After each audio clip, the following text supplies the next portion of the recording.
So we're going to get started with our home buyer webinar. We're going to be reviewing information on how to get started buying a home, the process, and there'll be an opportunity to ask questions. I am Shannon Jones. I'm a real estate agent in Long Beach and have been since 1998. So yes, I'm old. Joining me tonight, we have my husband and business partner, Brad Jones, who is also a realtor, Shalyse Kendrick, who is an agent as well on our team. And we have Matt Cady with Summit Lending, and he's a mortgage broker. And we have a special guest, David Etheridge on our team, who is our licensed operations manager. And those who've had the opportunity to work with our team love David. He is awesome. So we're really happy that he's able to be here with us tonight as well. Okay, so to start off, we're going to have Brad talk a little bit about what's going on with the real estate market. Okay, so what's happening with the market? Lots of changes going on. Let's just go through some of these topics here because this will cover most of the questions we get. Inventory is very low. We're in a seller's market. Don't let that scare you. But our inventory is at about a month and a half to 2 months supply. So what that means is if no new properties came on the market, would be out of properties to sell in a month and a half to 2 months. A balanced market would be 4 to 6 months or so. Demand is increasing a little bit now that we've gotten past the holidays. Interest rates are stabilized, maybe dropping a little bit. Matt will go over that with you in a few minutes. But demand is increasing a little bit. Time on market is still very short, maybe 2 to 3 weeks for most properties to sell once they go on the market. What does that mean? That means that maybe the list price to sales price ratio, the bullet you see down there on the bottom, we're selling at about 100% of the asking price. That means some are selling below, but a lot are selling above as well. It's a competitive market. It's not as competitive as it was a few years ago, 2 to 3 years ago, where we were seeing 20 to 30 offers per listing, but we're still seeing oftentimes 3, 4, 5 offers. Don't let that scare you. We'll be happy to guide you through the process as you go through making an offer. And then the big question is the sales price trend. What's happening with prices? And prices are trending up just a little bit, though not at the rate they were a few years ago. So that's the good news. Prices are appreciating. It's an opportunity to build equity, but maybe at about a 1.5% to 2% year over year rate is expected this year. So it's not going crazy. The market is not exploding. And we're not expecting to see the market crash either. It's supposed to keep continuing to appreciate. And we do get that question a lot. Brad and I fielded that question from someone earlier today who was very fearful that the market is perhaps going to crash in the coming year. And yet that is not what most economists are predicting. So Nope. if anyone has any questions along the way, do feel free to go ahead and put it in the Q&A section.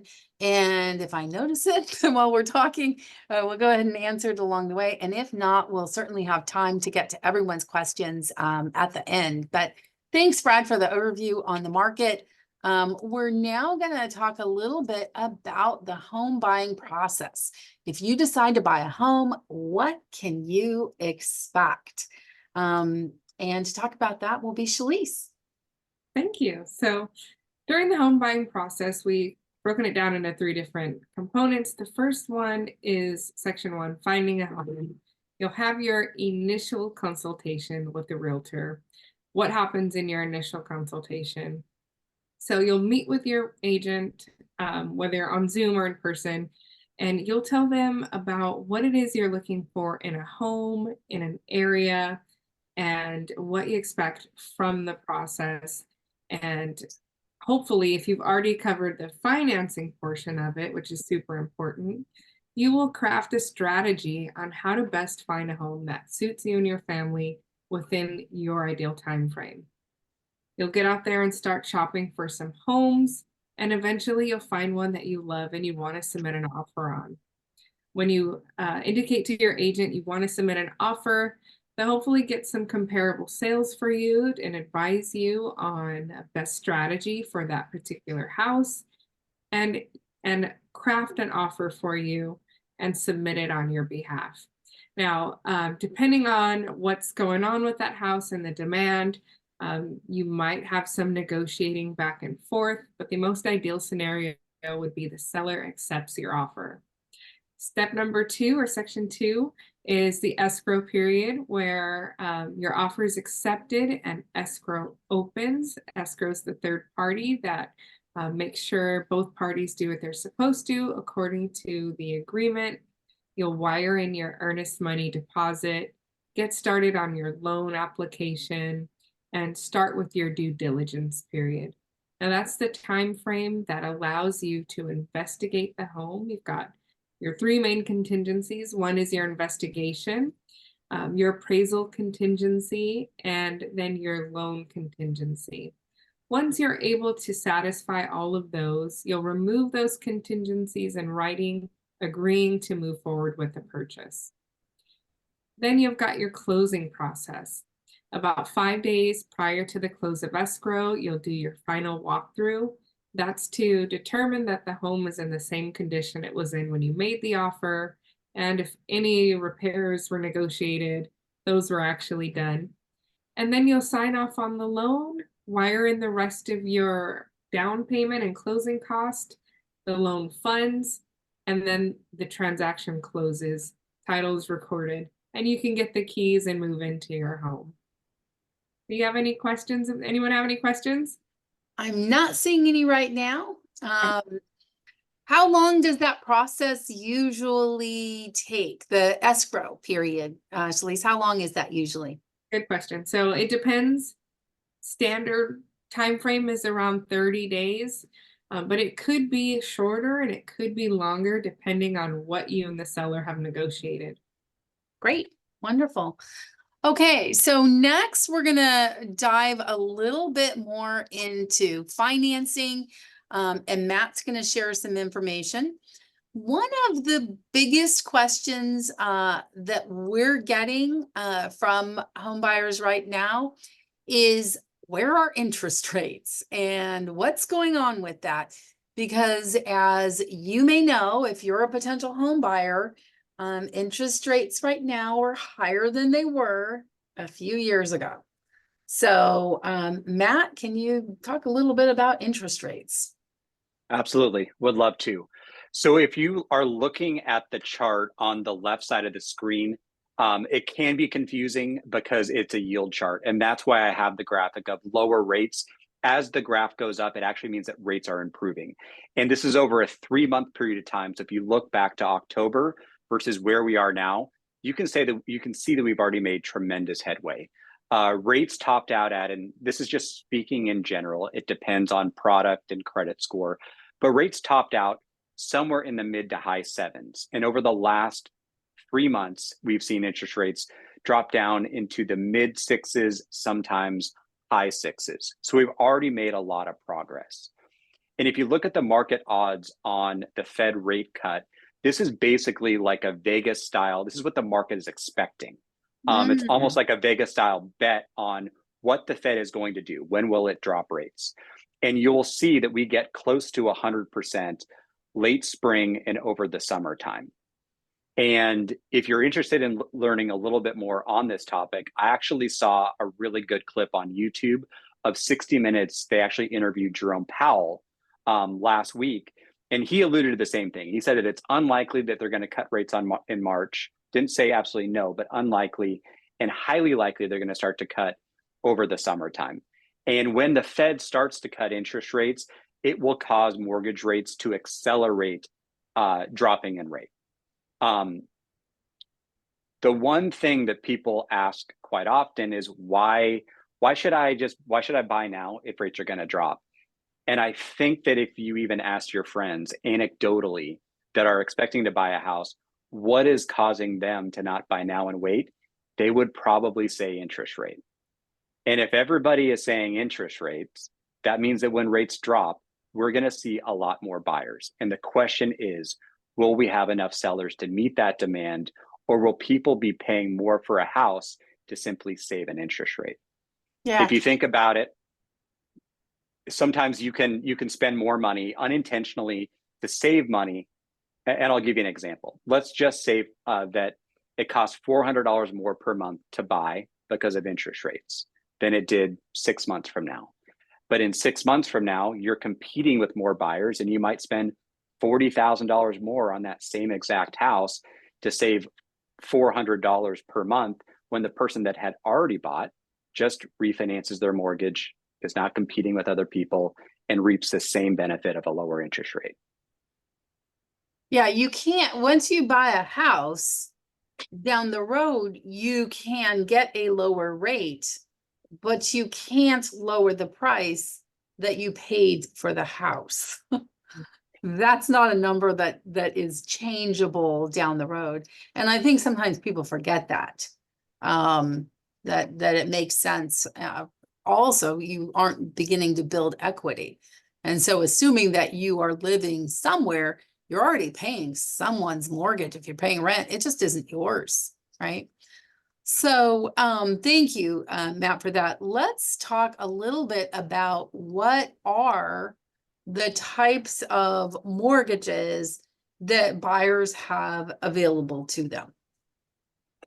The most common types of mortgages would be a conventional loan. And if you have ever heard the term Fannie Mae or Freddie Mac, those are conventional loans.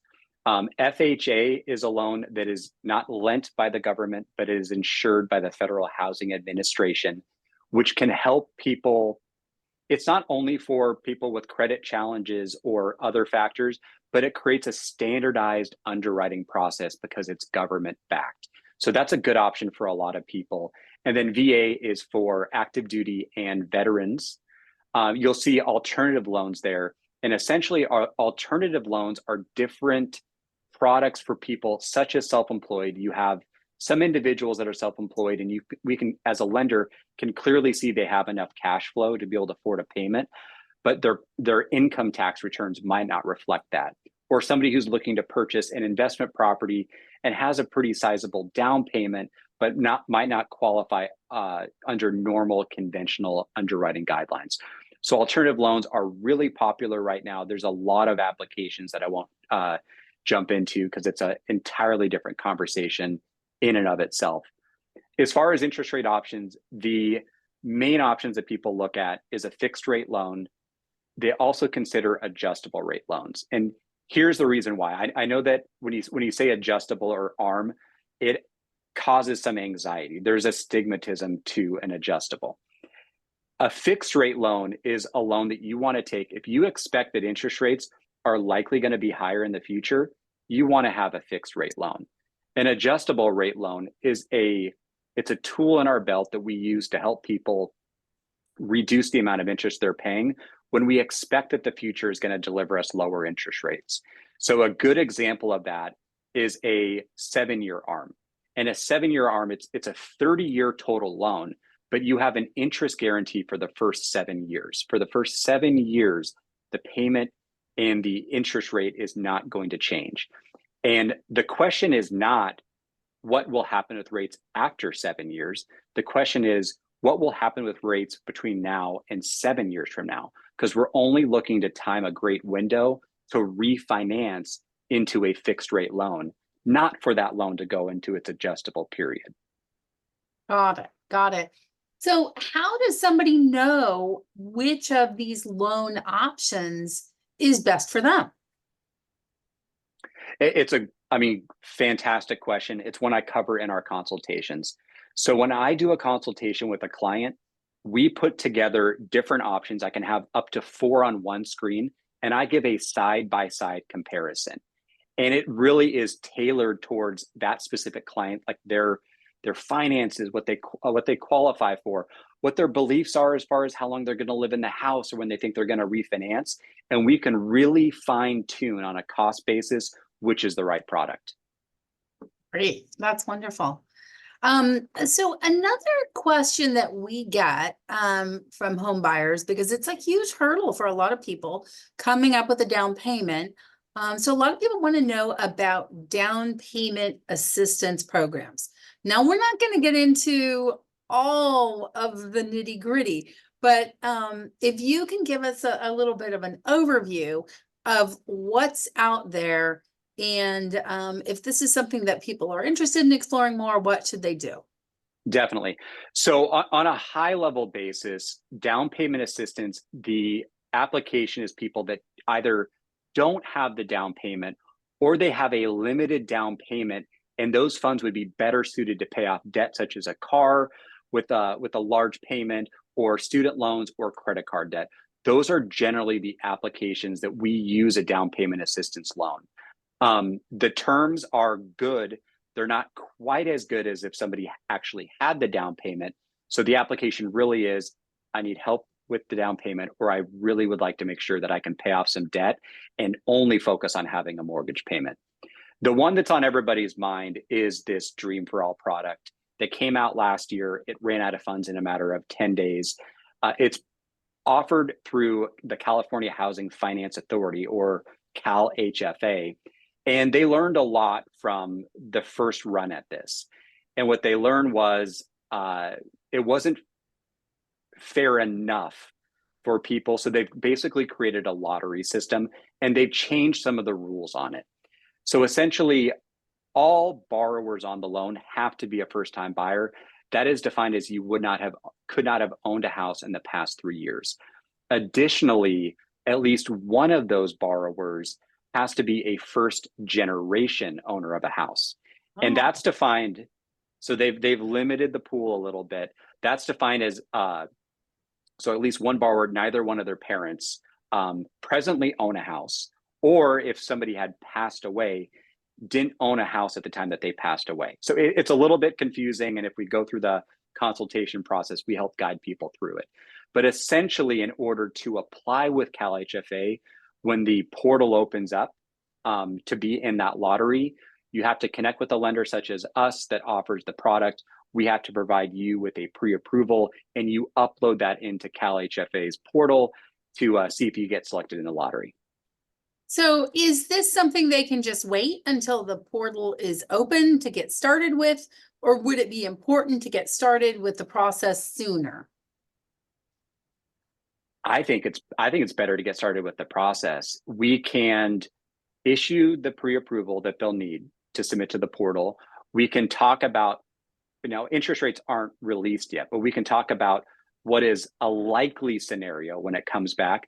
And we can also talk about other potential pivot programs if they're not selected in the lottery. So it serves multiple purposes to start now, rather than feel like you have to rush as soon as this portal opens. Okay, great. Well, thank you so much, Matt. And if anybody is watching this and you are interested in these programs, some of them have very different criteria. So it is important to connect with a lender who is well-versed in the options. If you're able to get into a home by utilizing one of these, then that's, it's a great tool. I am seeing a question. What does underserved census tract mean? Most down payment assistance is not designed for people that make a tremendous amount of money. Like, they're not looking to help a hedge fund manager buy their first house. So they do have income limits that apply, and it varies depending on the specific product. But they do designate that if you're going to purchase in a underserved census tract, which census tract is just a word for neighborhood, that they will completely waive the income limit. And it doesn't matter how much money you can make, you can buy in those certain communities. And so those are usually like low to moderate income census tract, is that correct? Exactly. Yeah. Exactly. And just for the record, there are a number of those census tracts in Long Beach that qualify, as well as in some of the surrounding areas that we serve. So if you are wanting to explore this further and you have specific areas in mind, definitely let's connect and see if one of those areas qualifies and could qualify you for the program. But great question. Thank you. Okay, so moving forward, again, what lies ahead? Like, is this a good time to buy?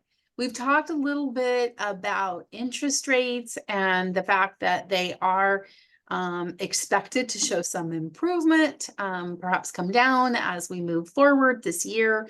And that is what many people are predicting. And that we're not expecting the market to crash. Prices are expected to continue going up. What about inventory? Are there going to be more choices? Maybe. We don't know. So is this the right time to buy a home? Well, a lot of that depends on you and your circumstances. And that is one of the things that we go over in our consultation with buyers. But there are some good reasons to consider buying now versus waiting. One of them is that you begin building equity. Studies have shown over and over that one of the biggest differentiators in terms of wealth is home ownership.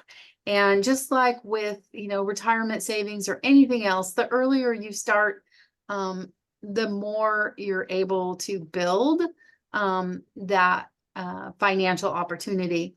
There are also some tax benefits that many homeowners benefit from.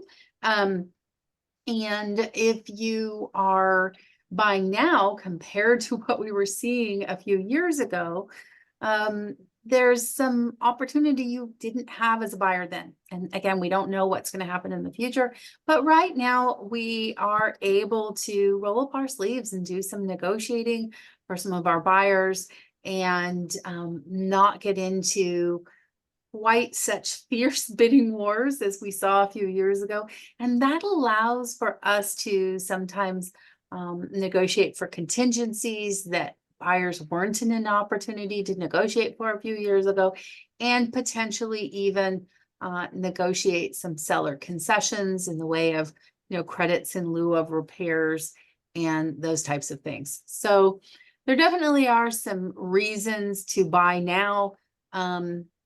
If it works for you. How would you get started? Like if you said, yes, I want to do this, how do I get this thing rolling?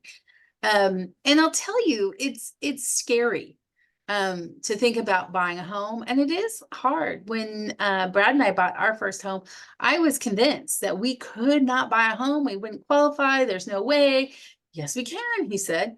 And sure enough, we did. We bought. Which was honestly a terrible experience, which is how I became a realtor, but that's a whole nother story. But anyways, how would you get started? First thing, choose a lender. Okay, Matt is great. I'd encourage you to talk to him. There are, if you have a referral from somebody else and you want to talk to them, that's fine. But here's what you should do is choose a lender who is experienced, who does this full time, who will take the time to explain the process with you and review your options to help you identify what's going to be best for you, not just what's going to be best for the lender. And then get pre-approved. That'll help you determine what your budget is. And then we'll be able to help you determine your home needs and your priorities. Again, I'd also encourage you to find the right realtor, because that is going to make a huge difference for you in the process.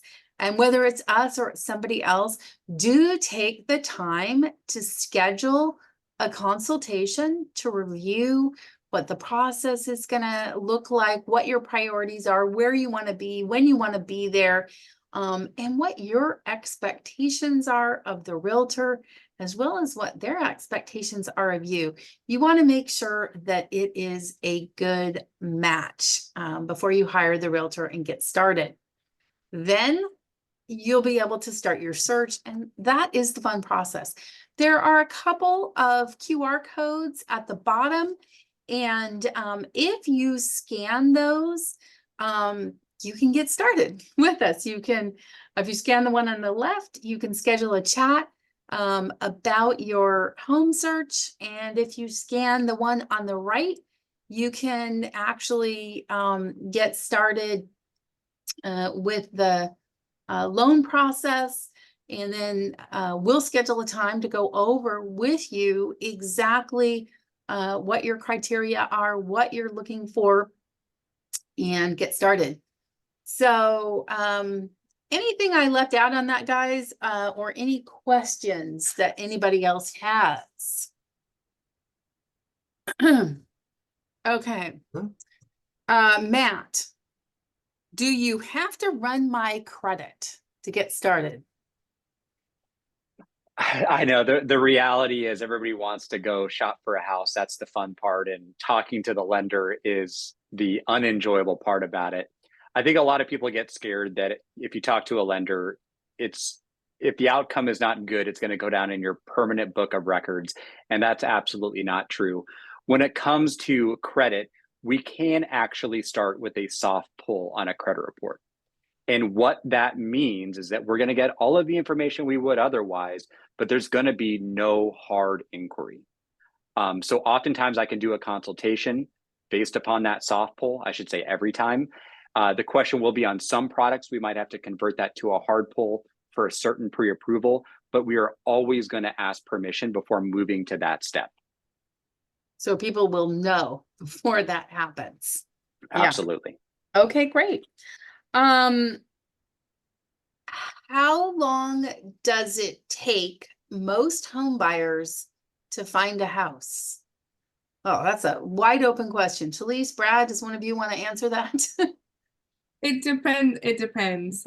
Some people want to see 10 houses and some people only want to see 3, or they buy the first house they walk into. So it really depends, but we found that strategizing up front and getting your list of wants and needs together up front really helps to focus your home search.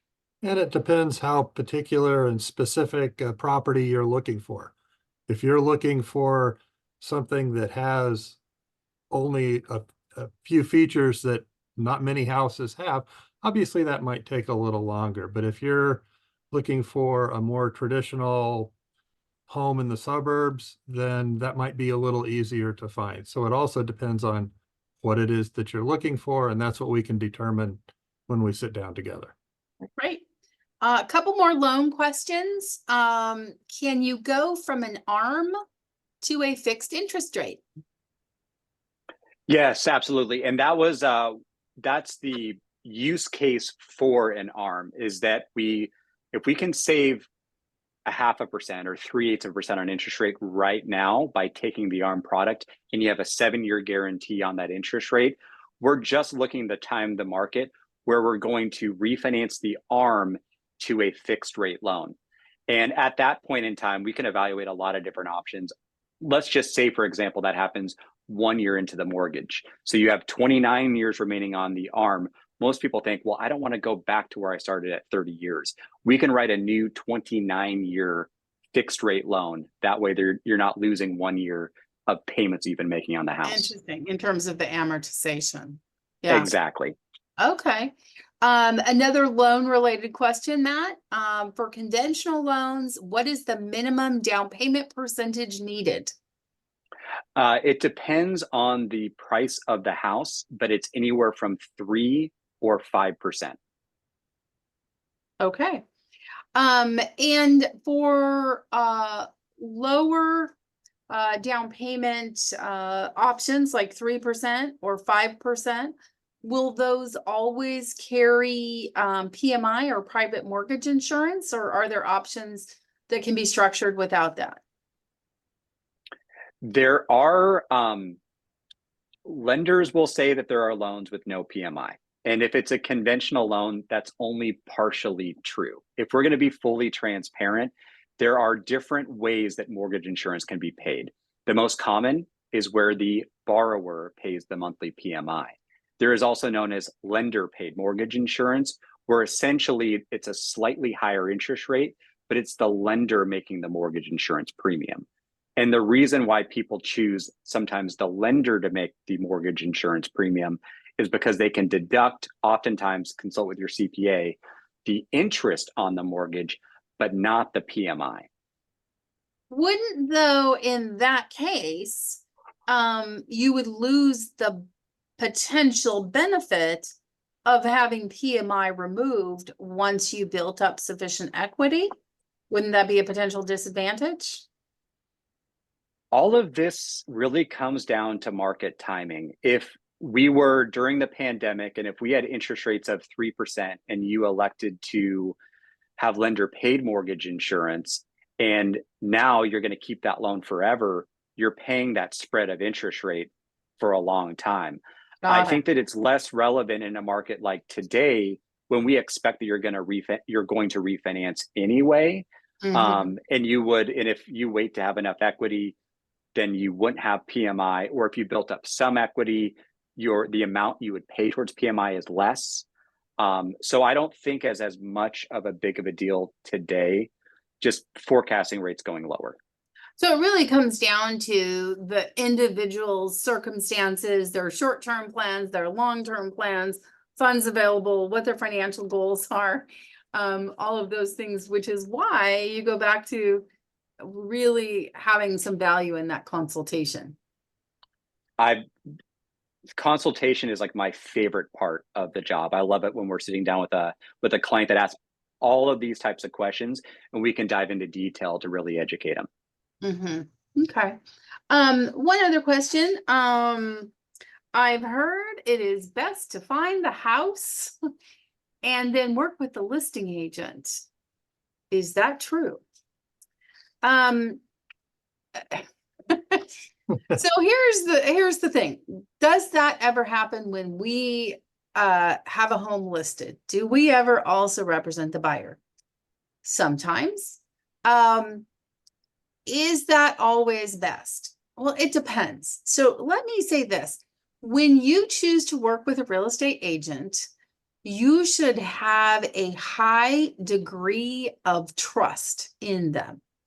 You should know that they are looking out for your fiduciary interests, and really, representing you well. If you are choosing a real estate agent who has a home listed that you like, can you have them represent you? Sure. But also carefully look at, is that the agent that you want to have representing you? Because I've been in this industry a long time, and I have come across some instances where buyers weren't necessarily represented well. And that's whether or not they are working with a listing agent or not. One thing you want to keep in mind, though, is I would choose the agent and then I would choose the house. If you are choosing the agent only based on the fact that they represent that house, you may or may not be getting the best representation. And you want to keep firmly in mind that the listing agent's first responsibility was to the seller to get them the most amount of money for the house and negotiate the best terms for them. So unless you have a high degree of trust in that agent, that may or may not be who you want to have also representing you. So just be very comfortable with that choice.